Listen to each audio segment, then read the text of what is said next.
So far, what is the purpose of Kabbalah? What is the goal? To change who you are from A to B. Okay. To connect to the light? Yes. To receive the light. Yeah. The whole purpose is to connect to the light. The way you connect to the light is by changing yourself.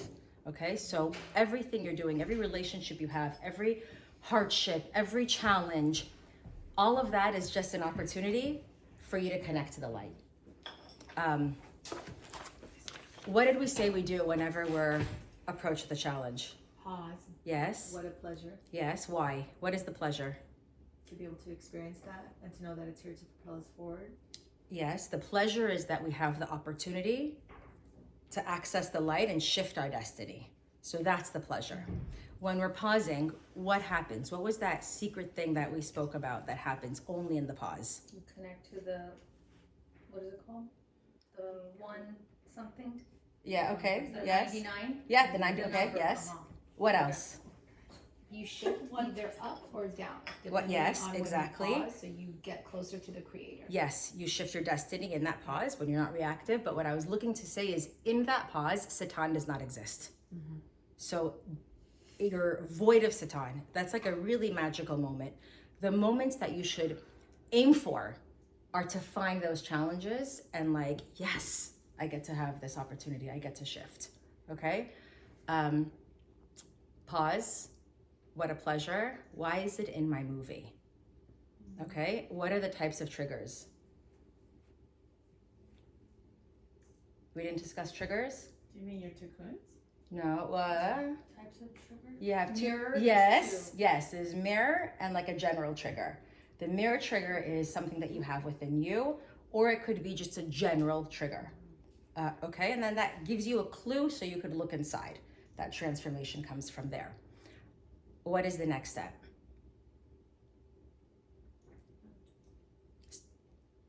So the next one was certainty. So you have certainty, and who can tell me the steps of certainty? This is good. And Hashem. It's from God. The creator, and it's good. Yeah. Yes. And It's here to propel me forward. yes. Yeah. It's from the light. It's from the light and it's good. It's from the light and it's good and it's here to propel me forward. Okay? So this kind of bleeds into prayer. Hi, Gina Stewart. So who can tell me what prayer is? Okay, so prayer, I'll just get in. Do you want to tell me? No, I'm just saying it's just a way of connecting to the creator, to the light, to really get what you want from life, is to pray. Perfect. So prayer is an internal request, okay? To request to change yourself internally. So what does that mean? It means every time you're asking for something, it's a prayer. Every time you want something, you have a desire, you're creating your vessel, it's a prayer. So if you go to Starbucks and you're ordering like a drink, that's kind of like a prayer, right? You're kind of creating a vessel for it.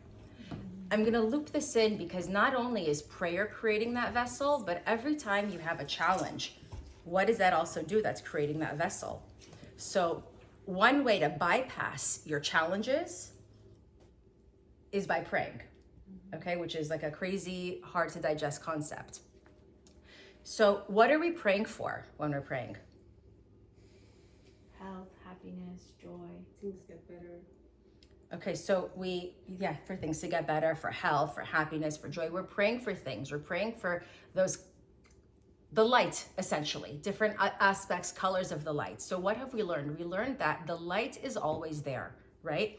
The fulfillment comes before the vessel. So we're not saying, God, the health does not exist, the money does not exist. What we're saying is, help me have the right vessel to contain and draw down the light of sustenance, the light of health, the light of clarity. Sits well with everybody? Okay, so this is where I'm gonna bring in something a little different. What touched me when I was like, I think 9th, 10th grade is learning that when the Israelites were leaving Egypt, okay, imagine, and we could feel this now with everything going on in Israel. Imagine you have like terrorists, the Egyptians behind you, right? And you're running and you're going to the sea, and now there's like an ocean in front of you. And the Israelites kind of paused there and they looked, and what did they do? They called out to God, right? They prayed. It was the first collective prayer. They prayed to God. Do you know what God said back? Does anybody know? He said, Matitzakalai.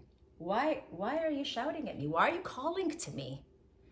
Why would God say that? Doesn't he want us to pray? He said, I already gave you what you need. That saving is there. You need to access it. Okay? So yeah, it's really cool. So there's more that goes into it. It was in their hands. And then you have like this one guy, his name was Nachman, and he walks into the ocean. Do you guys know this story? So he walks into the ocean and he's like, I know something's gonna happen. And he walks and he walks and he has a certainty, and the water's to his knees and the water's to his waist and the water's to his shoulders. His water's to his head. He walks until the water is 1 foot above his head. Could you imagine that? Like, imagine we walk into we go to Mexico or whatever. It's scary to be underwater like that. At that moment, that's when the sea split, okay? The concept here is we're co-creators with God. That manifestation, that magic, that the answer to the prayers, it's there. We need to do something to activate it, to release it, to bring it down here, okay? So it goes hand in hand with certainty. There's a lot of interwovenness with that. I lost my train of thought for a minute, sorry. So you pray to God, and he tells you that you basically have the power. It's within you. Within it's you. your consciousness, right? It's not this. So there's this concept of there's certain things when you manifest that happens within the natural realm, right? So if you're manifesting or if you're, let's say you don't have the right consciousness, you're not okay, so let's go back. What is the right consciousness? The right consciousness is to understand that you're not the cause of this. God is the cause of this. You're the vessel channeling that energy. The example I'm going to give is the Kabbalists explain in the Midrash that the example is with farmers, right? When farmers plant, is this too lofty for you guys? No, We're all good? Okay. When farmers would plant, right? You would take the seed and you would put it in the ground. The soil has to be right, meaning that the surrounding consciousness, the energy has to be right. You take the seed, you put it in, and then you have to maintain it. You're not the cause of that seed turning into a tree. You're not the cause of that bearing fruit, right? We all understand that, right? There's some magic that happens that seed decomposes and then sprouts up. When you understand that and you have that consciousness that you're directing that energy of God, you're not causing that energy to happen or to appear. It's not from you. That is the consciousness. So when you have that consciousness, things will happen that are beyond the natural realm or even within the natural realm, but the blessings are endless, right? There are some people who don't have this consciousness and you're like, oh, well, they have this great life and they have this and they have that. How does that happen? You can still manifest, but it's limited. You're not tapping into the endless. So maybe the tree will grow, but the fruit won't taste good. You won't feel fulfilled. There's something missing, right? The only way to not have that missing is when you recognize it's from the Creator, it's not from you, and you're just the vessel that goes through. So the other example that I'm going to give is, to understand this, I've said the analogy before of we're drops of water within the ocean. We are part of the light. We're not separate from it. So imagine like you and then a huge circle. So most people think, here I am, and that huge circle is God, and I'm sitting here and I'm asking God, give me health, give me this, give me that, right? That's not it. We are within that circle. We are within that energy, and it takes our action to draw that down. Does that sit okay with everybody? Okay. Any questions before I move on? Does your tikkun have anything to do with any of the things that you're going through? So I think one of the main things in Kabbalah is also what your tikkun is, what your past life is, what you were given that your past life to come here to change from A to B. So I feel like that tikkun also carries a big concept in what you're doing today. Of But course. then what I've noticed is that certainty is what really helps. Just to be certain that you are here today for a reason. You are married to the person you are for a reason. You have your mom and dad for a reason. You chose that. So I feel like a lot of times people don't grasp those concepts and accept that this is really what it is. Right. And there's that's it. You got to do it, and you got to change yourself to be better. But I feel like that past life concept is what makes it really interesting. Because I was listening to some lectures about past life. Like, how do you know? Like, what do you know what you were? What you can tap into that? That's the biggest challenge for me personally. I don't know. From taking Kabbalah. Yeah. Because it's like, okay, how do you know? How do you know what your past life is? But I feel like you figure it out as you keep doing the soul searching, the growing as a person. You know, I feel like there's just judgment everywhere you go. But if you believe in yourself and you know what your purpose is in life and the certainty, when you leave your house, you're certain that you have everything. Mm-hmm. And that's it. There's nothing less. You're right. David keeps saying that. You're right. You leave your house with certainty. If you don't have certainty, you have nothing. That's You're what right. I've got it in. But it's also about growing and changing and growing. But what you said makes sense a lot, you know? It's tapping into it. Yeah, were you gonna say something? I have a question. So let's say you are so certain about something, you're like, okay, I'm gonna do it, it's gonna get there, I'm gonna have it. And year after year, it doesn't happen, it doesn't happen, it doesn't happen, it doesn't happen. But like, what is that? Does that mean that it's just not meant for you and you're It could so... be both. First of all, let's say I have certainty that someone else's spouse is my soulmate. Okay. I don't know. I was trying to come up with something impossible. You know what I mean? Like, Okay. what would that look like? That would look like what? I have enough certainty that what? That wife now dies, and like, how does that play out? Right. Right? So you can't necessarily have certainty in the outcome. You have to have certainty in however it's realistically. Yeah. I Yeah, but can't this say isn't that non-realistic. I can't say I have certainty that my kid is going to get into UCLA. Okay. Maybe that's an easier one.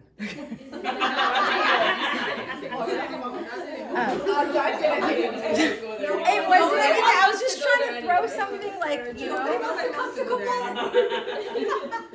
You know. This is It's hard, okay, it was but, like, good, it was good. does the mother of a child who's in Gaza have certainty that her child can we use that as an example? You or can is have that- certainty that whatever is going to happen is for the good. You can try to have certainty in outcome. The problem is when you have certainty in outcome, it's not real certainty because you're saying, I know that UCLA is the best school for my kid. Do you get it? How do I know? I'm limited. Maybe there's something better. Maybe the outcome. To go somewhere else. Yes. Right? So you can't have Just certainty. change that and say I have certainty my child will go to college. The right path. Yeah, college, the right path, however that looks. Hopefully it will be, yes, hopefully it will be this way. But when you get stuck in the nitty gritty, you're limiting the potential. So how do you word it? If it's meant to be, I would welcome it like that. Yeah, I have certainty that whatever is going to happen is for the good. Is for the good. Yeah. So how do you know how far to push? Because you know, sometimes, like you said, there's a part of you that has to do your part in order to be the vessel and make things happen, right? So like sometimes you push and you're like, is it even worth pushing? Like, should this have Do you want to give an come more example? naturally? Do you want to give an example? I don't know, like even the college thing. Like, okay, like how hard do I push my kid? So- or do I just let them do their path because whatever their path is intended to be is going to be set forth because of who they are? Do you know what I mean? Like, So do there's I a push them to duality. do this or do I pull back? It's kind of In Kabbalah, there's always two opposing ideas that you always have to maintain. It's called mati velo mati, like it's here and it's not here. So you have to put maximum effort into something. Like once you put your maximum effort, that's when the light shines in, right? But there's also a concept of if it's meant to be, it's just going to happen. So you have to kind of hold both. But I think, but then here's the question that I have. kids too. Sometimes, you know, when you say when you're supposed to do something, then Satan comes in and makes it difficult for you. Yeah. That's what I have trouble. Because sometimes I think, I'm like, okay, so am I supposed to be like, okay, this is easy and it's like the universe is telling me to do it? Or is it like Satan's trying to stop it from happening? When How do you there's just- something that has a lot of light, when you're about to reveal a lot of light, yes, Satan is going to come in. So as you keep practicing and you do all of these, you're going to be more attuned is this Satan trying to distract me and deter me, or is it not the right way that I should be going? So like, is everything easy and then that last step is hard, It could be from the beginning. That's confusing. I know, like thinking about this, someone had told me you're not supposed to tell so many people what you want, because then that's when Satan comes in and they Yeah. could say like, Yeah. for example, I don't know, I don't like that school for your child, or I don't like that baby name, or whatever you want to go forth with, you're supposed to tell less people. Keep it under wraps until you do it. Yeah. Yeah. So you don't expose it. Any questions on prayer? Okay. Is prayer supposed to be something that's silent or something? So I'm going to go into that right now. Yeah. I'm going to go into that right now. Okay, so historically, religiously, what we've been told is you sit there, you say a bunch of words, we're here, we don't have something, you're asking God for something. It's like you're almost saying to God, I'm not happy with the way you constructed the universe and my life and whatever, and I want you to redesign the entire world, the whole master plan, and refunnel energy of, I don't know, sustenance, of health, of less anxiety to me. Right? When we pray like that, what are we doing? We're saying to God, I don't have something and you need to give it to me. You need to rearrange. There's a flaw in your system and you need to fix it to redirect everything to me. Right? So that is traditionally what we think prayer is. Like when you're in desperate need, you're like, oh my God, I need this. What we're realizing is that's not what prayer is. What prayer really is help me have the vessel. Help me earn the certainty, the clarity, the sustenance, the peace of mind, whatever it is. So the example that we always give is that energy, God's light is like the lights shining into the house. It's always there. We just need to access it. You can imagine it like clouds in front of the sun.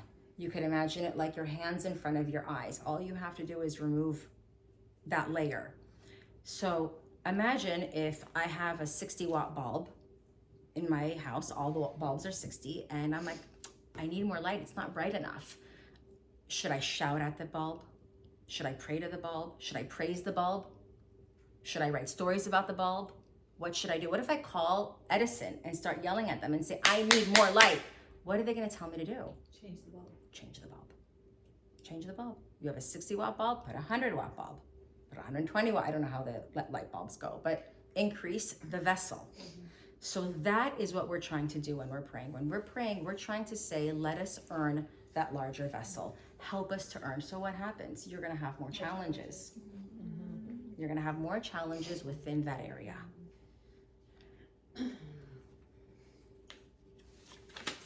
This goes with the prayer that Yasmin sends in our Mama prayer. Okay, Do you want yes. me to read it? Please. The universal prayer. I pray to the creator of this world who is good and only does good to help me become the perfect vessel for your light. I ask of you with mercy to not just give me what I want, but to create within me the vessel that can hold all the goodness I desire now and will ever desire.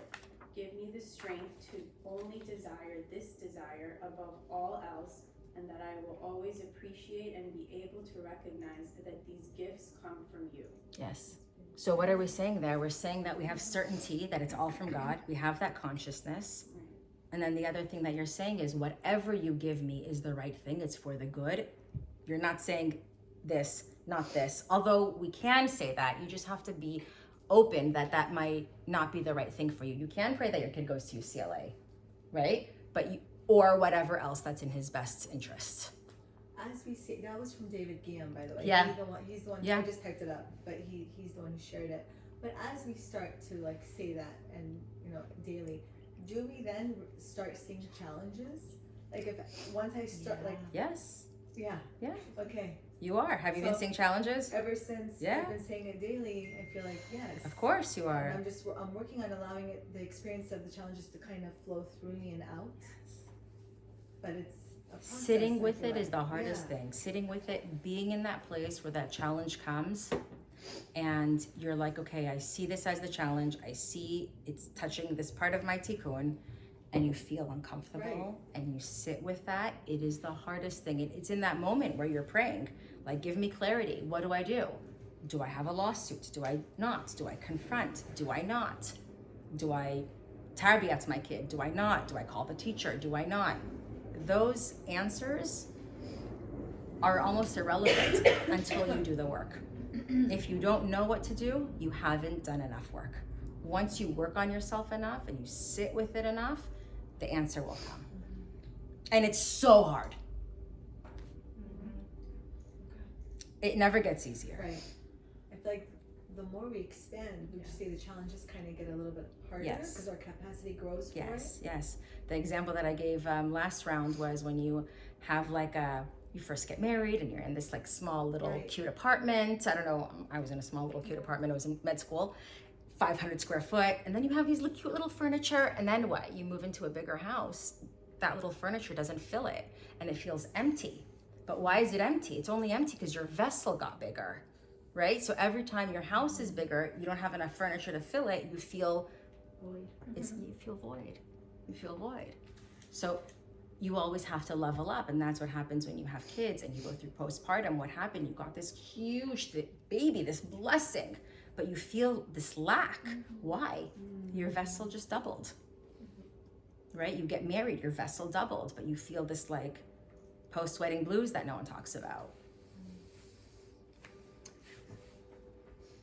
Are you raising your hand? No. Okay. So when you take what you're saying, the responsibility that the challenge is coming because my tikkun summoned it, and you sit with it, that's where that magic happens, and then that clarity will come. So in that moment, it's really important to like pray. And prayer doesn't have to be this like, oh Lord, our Savior, it doesn't have to be formal. It's just a constant dialogue. Like, should I drink this? Should I not drink this? Like, it's just this constant dialogue, Praying. Yeah, that's praying. Help me find a parking spot. Help me not kill my kid. That's all prayer, right? Praying all day. Right? Yeah. That's prayer. That's true. Every time you do that, you're expanding your vessel. You're creating a connection. But you don't answer. You just say it and stop. When you're putting it out there, you're creating that opening. Once you create a vessel, the light is going to come because the light is already trying to come. Your prayers, imagine every time you do that, you're creating a cup, you're creating a cup, you're creating a cup. So the answer doesn't need to come, the blessing needs to come. With the blessing, you will understand what the answer is. Does that? Just needs to digest. Yeah.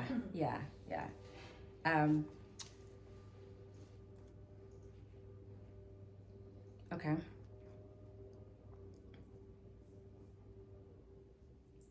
So when we're praying, there's a few different aspects of prayer. You have to have gratitude even for the negative situations. And I feel like that's a really hard one, And it was hard saying this in front of we were with wounded soldiers on Sunday, and they were missing legs and arms, and they're 19-year-old boys who can't move. Oh, no. And to have this dialogue with them, and for them to be so in it and on it and understand, it's just. They were so in it. Yeah. It was unbelievable. They're special beings, honestly. It was really unbelievable. Wow. You mean they were so in it? What? See? Their consciousness is there. We had a few classes with Nova survivors too. We had the certainty class with them, and it was so hard to say certainty that it's for the good in front of people who experienced hell. What did they say? They said, you're right. Yeah. They said, you're right. No way. You're right. What are they gonna say? They could say, F God.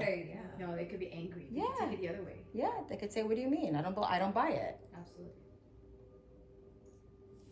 So hearing that and then looking at our negativity, our difficulties, so understanding, and I'm not trying to make it they have it worse, so we should be okay, but just grasping the concept of we're grateful for even the hard things, because it's the light that comes out of those hard things. We have to experience some kind of pain and challenge, right? Yeah.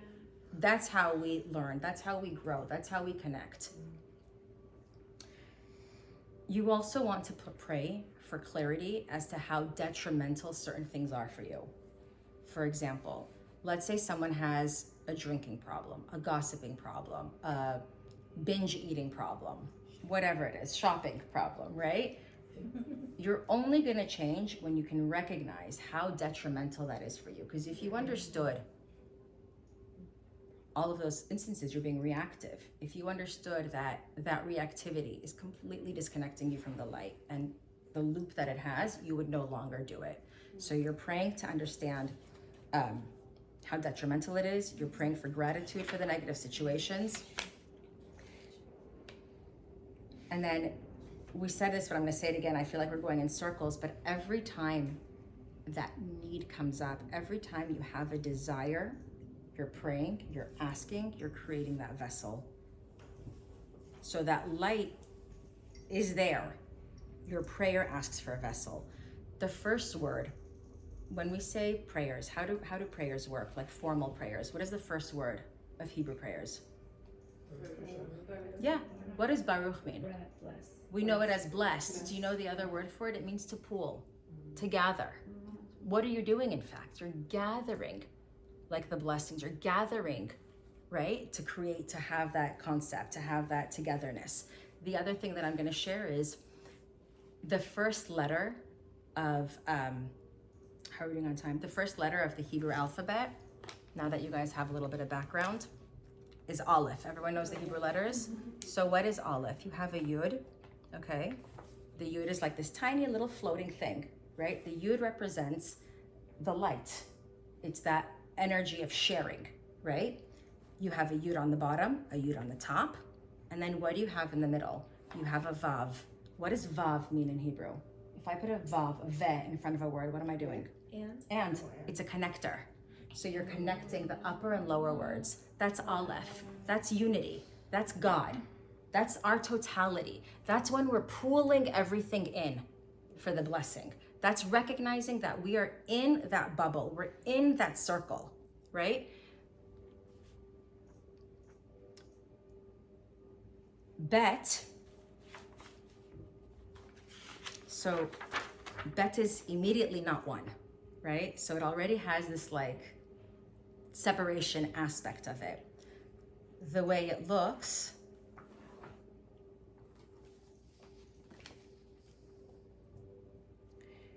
you have an opening right here, and then you have the solidity. It's kind of like the Dalet over here, but it's not because of this line. So it's the four parts of the world solidified, right?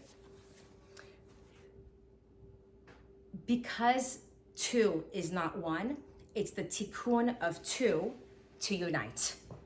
Does that make sense? That's why Baruch, blessings start with Baruch. It's the tikkun of the two to bring it in. That's why a lot of Jews will get married on Monday. Sunday is Yom Rishon. Monday is Yom Sheni. They'll get married because it's that unity that comes from the two. Okay, side notes.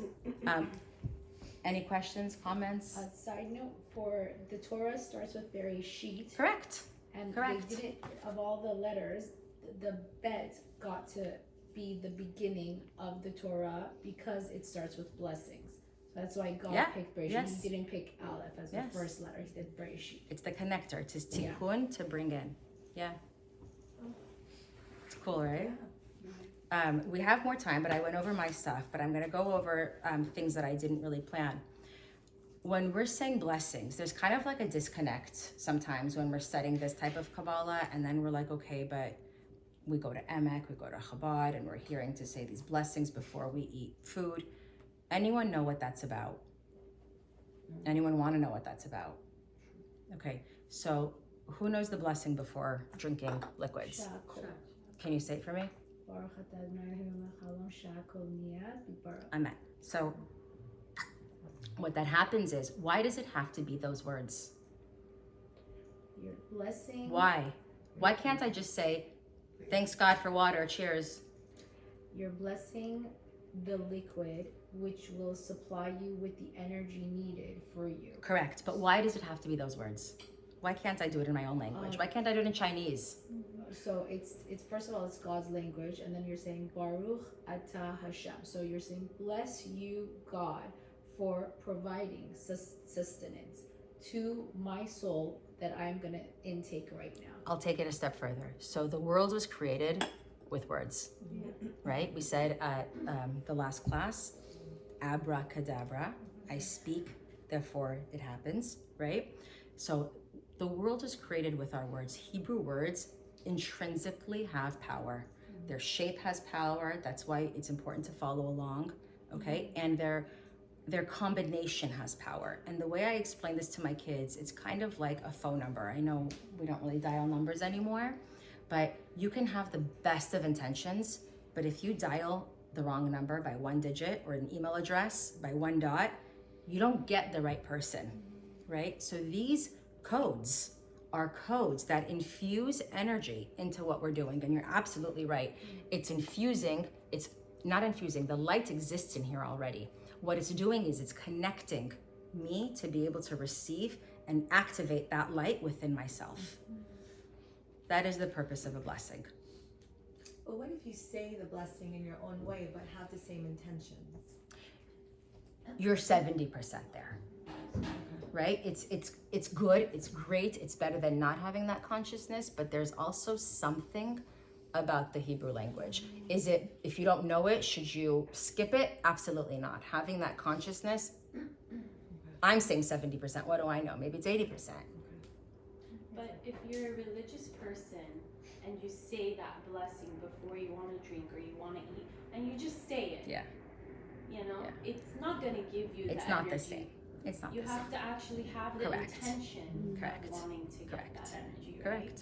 Everything is consciousness. Everything is intent. I said this the other, last class too. Like murder. You have murder in the first degree because there was intent. Or you have manslaughter because it didn't have intent, right? And then you have different sentences, right? Intent is very important. Everything is consciousness. The other thing that they say now that we're speaking about prayer is prayer and consciousness is so important that it says that when God created the world, when he created vegetation, the grass and the vegetation and the trees did not grow until Adam and Eve were created and had consciousness, because it needed their consciousness to activate the growth and the fruit. That's trippy. That goes to show that it is that big circle and we're within it. Like we are this real partnership. And you know, sometimes the girls or boys get bat mitzvah, bar mitzvahs, the rabbi asks them, what do you want to do? They say, oh, I want to pray with more kavanah. So now I understand what It's they're more meaning. consciousness. It's like more consciousness. Yeah. So when I pray, I'm actually getting in tune Yeah. with what I'm praying. And now I'm getting it because you just said it. Yeah, everything is consciousness. I have a question.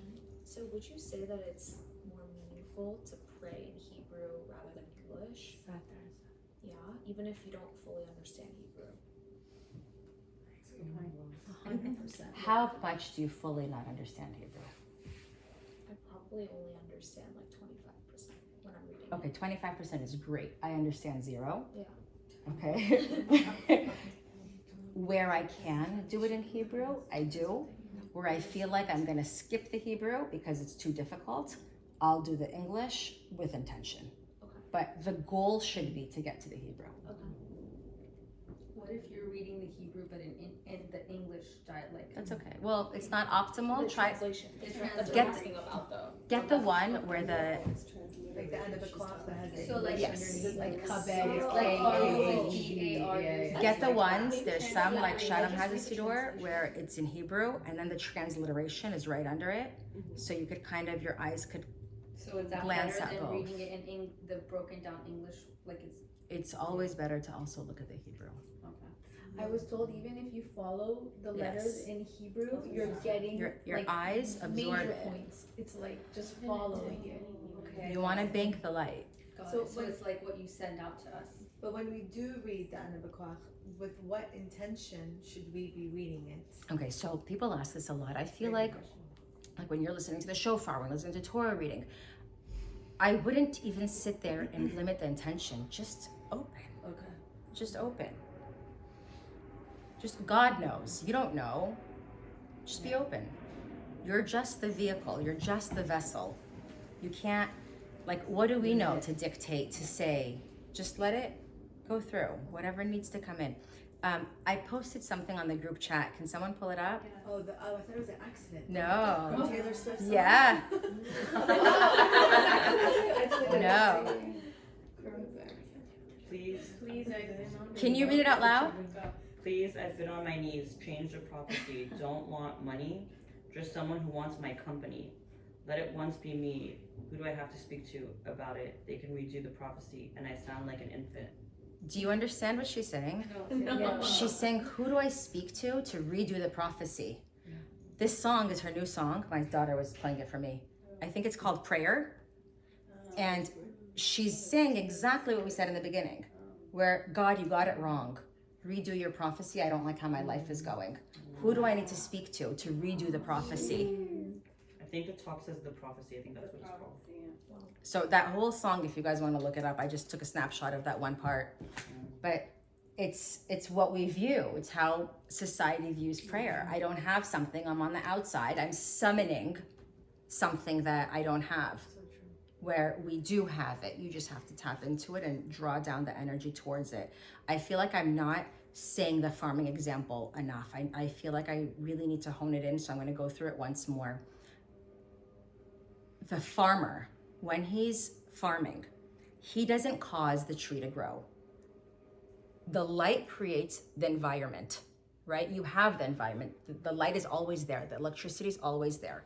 What the farmer does is he could plant the seed here, he could plant it there, he could plant it there. He can choose where he plants it. What is that? That's him directing the flow of energy. That's our job. We direct the flow of energy. Did the farmer cause the tree to grow? No, the lights did. So you need to understand, that's like, I know it sounds simple and maybe also stupid and hard to understand. It'll sink in after a while. It's very profound that our job is just to direct the flow of energy. So how do you know that you're directing it in the right direction? Do you know that, like... It's just practice. It's just practice, praying, digging in deep, listening to your intuition. You don't always know. Sometimes you'll make a mistake, but you'll feel it. Sometimes you just feel like this is what I need to do. This is, you know? And sometimes when you do it with your best of intentions, with the clear thing of, I'm planting this tree, I need fruit, for instance. I know it comes from God, I'm gonna plant it here. The light will come.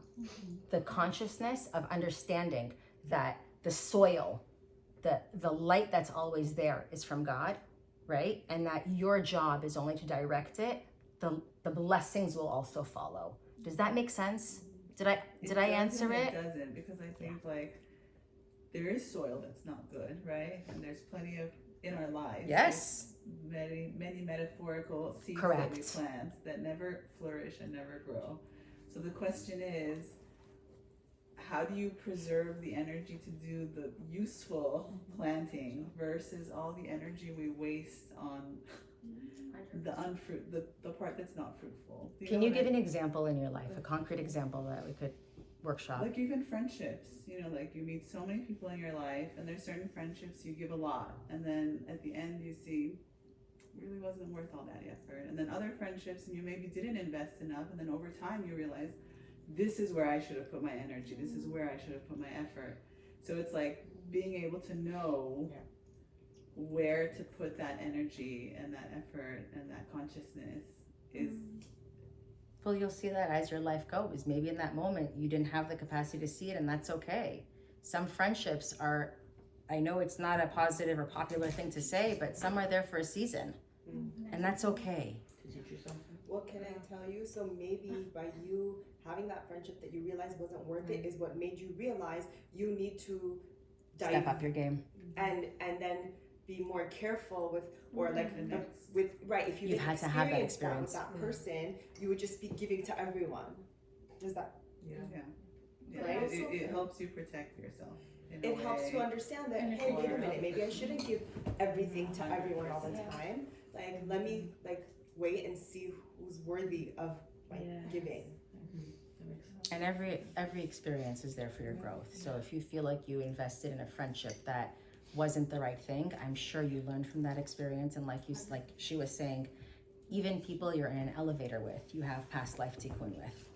So whatever that friendship was, whatever exchange happened was for both of you, and just thank it and move on. How about certainty? Yeah. Okay, so if we have certainty that everything that's happening is meant to be, is meant to happen, but what about stuff like if you see something like a soldier who died? Yeah. I understand that there's certainty, right? On one level, we have to have certainty that it happened the way it was supposed to happen, love and strength to all their friends and family. But on another side, I'm sitting there crying, sobbing. But is that me then not having certainty that his death was for a reason? Does that make sense? Yes. It's like there's a duality. You're saying, are you not allowed to be sad? Right. Of course you're allowed to be sad. But there's a limit to it. Like some people that we meet are losing themselves to that sadness, right? They're living in this like panic state of doom and gloom. Right. That's a lack of certainty. But to be like, it's sad, we miss him, whatever it is, that the pain that is there.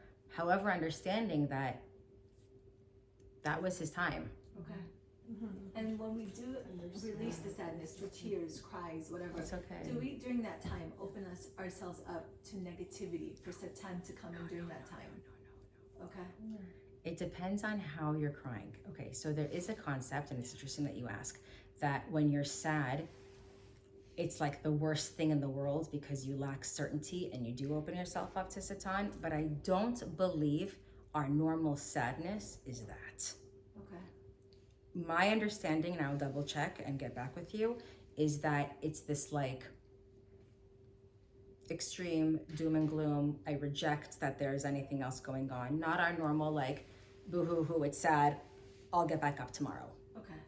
Okay. But aren't we all kind of in a way flowing with that sad energy? We are. Collectively. But we're not drowning. We're not picking, we're not honestly, debilitated. I feel like the past few days, I feel like I'm drowning. Hopelessness Because is we're constantly looking, like we had this conversation yesterday. Even when I get off you guys, it's like an automatic. I know. Because I'm trying to find something positive. Follow Maman. Huh? Follow Maman. I only post positive. Yes. But I feel like we had this conversation, and correct me if I'm wrong. Like tapping into the 99 is seeing things in a level of okay, there's a reason, the greater good. So I try to like see that in every situation, but I don't know if I'm like hiding myself. I'll tell you, we are hiding ourselves. Do you get what I'm we're saying? we're washing our brain. That's exactly what we're doing. We're rewiring. We're shifting. We're shifting the way we think. It's like a fake it till you make it situation. So this is something that is not well received by everybody, but I said this last time that the reason negative things happen, do you guys remember this? Is because we've accumulated enough shit that needs to be cleansed out, right? So we go through that pain and suffering in order to experience that, to get back to like the temperature valve that I explained, right? You want it to be at like 70. If it gets above 70, pain and suffering will turn on and everything will go back until you get back down. That happens, like I said last time, on a family level, an individual level, a community level, and a global level. And right now it's happening to us on a community level. And it's because, and I'm gonna turn this off. Yeah.